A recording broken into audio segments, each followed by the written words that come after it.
Hello friends, ఎలా ఉన్నారు? ఇవాళ ఎర్లీ మార్నింగ్ అయితే లేచి గుడికెళ్దామని అయితే స్టార్ట్ అయిపోయాము.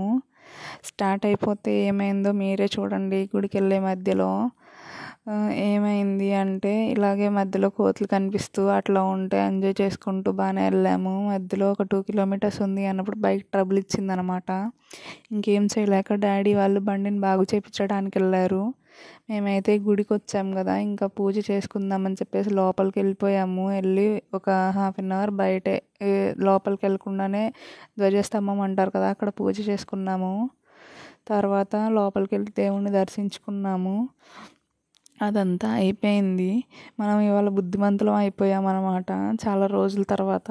అలాగే ఇవాళ ఎందుకో తెలియదు గుళ్ళో కోలాటాలు అలా జరుగుతున్నాయి. అదేవిధంగా ఇవాళ ఎవరివో 2 జంటలు ఆ గుళ్ళో పెళ్ళి ఉందన్నమాట. సో కొంచెం టైం పాస్ అయింది మాకు కూడా కోలాటాలు అదంతా చూడడం వల్ల. మా డాడీ వాళ్ళు రావడం అయితే చాలా అంటే చాలా లేట్ అయ్యింది. చాలా టైం వేస్ట్ కూడా అయ్యింది, కానీ ఇంకేం చేయలేము. ఇంకా ఏం చేయలేక అక్కడే భోంచేసేసామన్నమాట. అది కూడా ఒక అదృష్టం అనుకోవటం. ఇంకా ఏదైనా మనం మంచికే అనుకొని ఉండాల్సిందే. సో ఇదంతా భోజనం క్యూ అనమాట.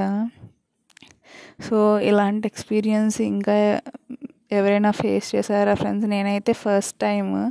మీరు ఎవరైనా ఫేస్ చేసి ఉంటే జస్ట్ కామెంట్ చేసేయండి ఫ్రెండ్స్. ఫైనల్లీ స్టార్ట్ అయిపోయామన్నమాట రిటర్న్.